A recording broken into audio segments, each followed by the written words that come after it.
بسم اللہ الرحمن الرحیم۔ کل کا دن جمہوری ہندوستان میں ایک اور سیاہ دن کے نام سے یاد کیا جائے گا، کیونکہ یہاں ملک میں برسر اقتدار مودی حکومت نے راہل گاندھی جو ایک رکن پارلیمنٹ ہے، ان کی رکنیت کو محض یہ کہہ کر برخاست کر دیا گیا کہ ان کے اوپر یہ ڈیفارمیشن ایکٹ کے تحت سزا ہوئی ہے۔ سزا پر حالانکہ اسٹے بھی ہو گیا اور جو ہے نا وہ آج بھی جو ہے نا کیس کو فیس کر رہے ہیں، لیکن اس کے باوجود پارلیمنٹ کا یہ جو فیصلہ ہے ان کی رکنیت کو برخاست کرنے کا، یہ انتہائی بدبختانہ ہے۔ ایسا ہی فیصلہ اعظم خاں کے معاملے میں بھی لیا گیا تھا،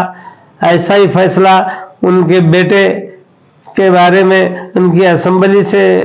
رکنیت کی برخاستگی کا بھی لیا گیا تھا۔ تو بی جے پی جب سے حکومت آئی ہے بہت سے ایسے کام ہو رہے ہیں جو غیر جمہوری ہیں، حالانکہ وہ کانسٹیٹیوشن کے اوپر اوتھ لے کر برسر اقتدار ہوئے ہیں، حکومت میں آئے ہیں، حکومت چلا رہے ہیں، لیکن دیکھا جاتا ہے کہ وہ کوئی بھی کام کانسٹیٹیوشن کے اعتبار سے نہیں کرتے، بلکہ سارے کے سارے ان کانسٹیٹیوشنل کام ہوتے ہیں۔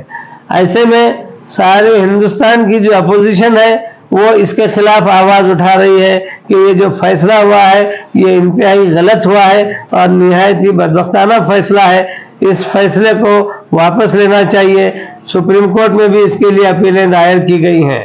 یہاں پر میں یہ کہنا چاہوں گا کہ آج جو بی جے پی اپنا سر اٹھائے ہوئے ہے، اس کی بنیادی وجہ یہ ہے کہ وہ ایک مضبوط طاقتور اس کی حیثیت سے وہ برسر اقتدار ہیں، لیکن اپوزیشن جو ہے وہ آپس میں بکھری ہوئی ہے،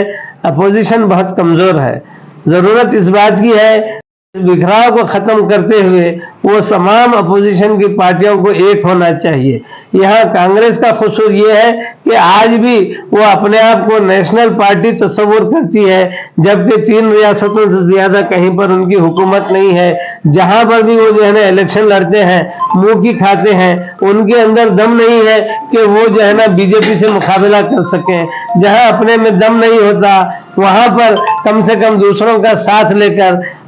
سامنے والے کا مقابلہ کرنے کا رہتا ہے۔ تو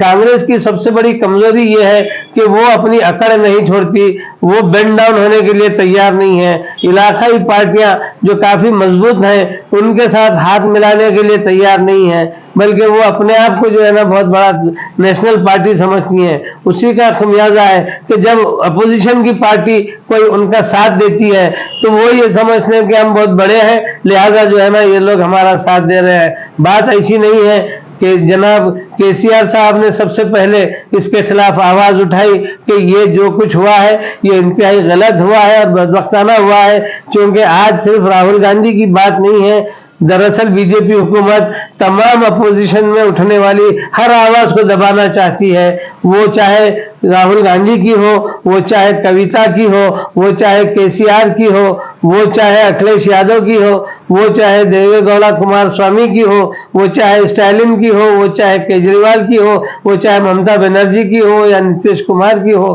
وہ کسی کی بھی آواز ہو، وہ یہ چاہتے ہیں کہ ان کے خلاف کوئی منہ ہی نہ کھولے، ان کے خلاف کوئی کھڑا ہی نہ ہو۔ یہ تو ممکن نہیں ہے۔ یہ ایک جمہوری ملک ہندوستان ہے، یہاں پر ہر ایک کو اظہار خیال کی بھی آزادی ہے اور جو ہے نا ناحق کے خلاف بولنے کی بھی ہر ایک کے اندر جرأت اور آزادی ہونی چاہیے۔ تو ایسے میں یہ جو اپوزیشن کو دبانے کی جو کوششیں ہو رہی ہیں حکومت وقت کی جانب سے، یہ انتہائی بدبختانہ کوشش ہے۔ مودی حکومت کو یہ جان لینا چاہیے کہ کوئی بھی ہمیشہ کے لیے نہیں آیا، یہ جو کرسی ہے یہ کرسی کسی ایک کی ہو کر کبھی نہیں رہی، ایک سے ایک۔ اس سے پہلے اندرا گاندھی بھی اپنے آپ کو یہی سمجھتی تھی کہ اندرا گاندھی کے نام کا پٹا کسی کتے کے گلے میں بھی اگر ٹکٹ باندھ دیا جاتا ہے گدھے کے گلے میں تو وہ گدھے کو لوگ ووٹ ڈالیں گے، لیکن آپ دیکھتے ہیں کہ وہ کانگریس کا حال آج کیا ہو گیا ہے۔ آج بی جے پی بھی یہی سمجھتی ہے کہ بی جے پی کی طرف سے جس کسی کو ٹھہرا دیا جائے وہ جیت جائے گا۔